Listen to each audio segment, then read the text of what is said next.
Vai, vai, vai, vai, vai, vai. Tá bravo, hein? Eu acho que é uma piambara, ó. Oh, uma vaca. Puta merda. Eu vou te perder um caralho. Olha uma curva de hoje, pessoal. Pode ser o Paranapanema, tá? Tá bravo, viu? Viola, viola, apaixonado.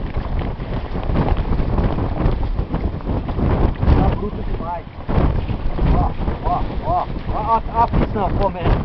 Não.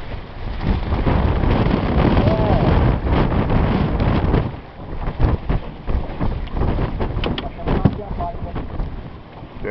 Você tá bravo demais.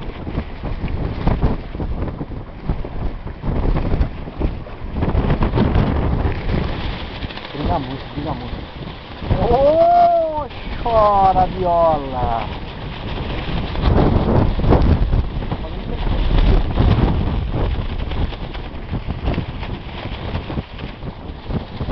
Pariu, velho. Puta que pariu. Oi. Caralho, essa porra tá com uma força na porra.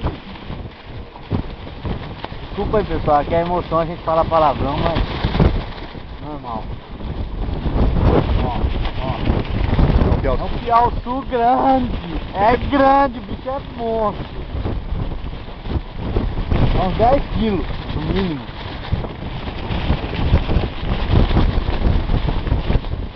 Tá pisando muito.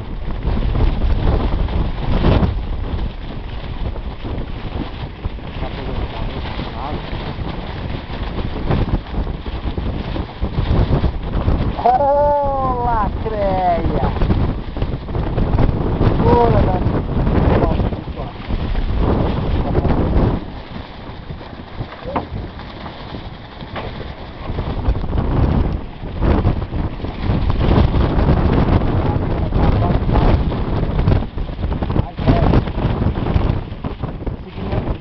não pode ir.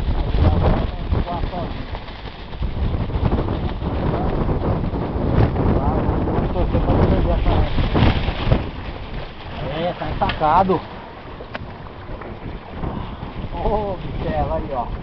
Pescaria de alço aqui no Rio Paranapanema. Isca. Pulinho. Pulinho.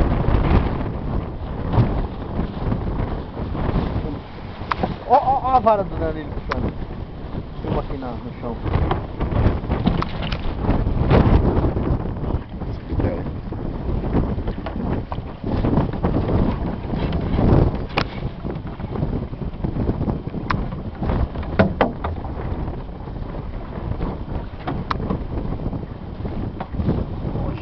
Só um minutinho, tá filmando ali.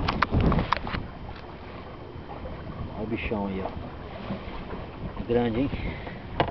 Vou tirar aqui do anzol. Vou partir pra outra daqui a pouco, porque o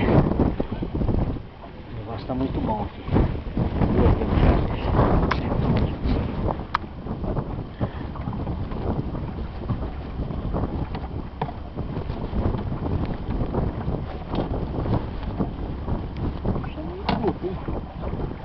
Aí ó, coisa mais linda aí, pessoal. Piauçu aqui no Rio Paranapanema. Coisa mais linda. Não repara a minha unha não, viu? Isso aqui é barro de minhoca, viu? Bonito, né? Ó. Fala alguma coisa japonês, caralho. Foi mal, hein, gente? A filmagem é tua, otário. Falou. Até a próxima.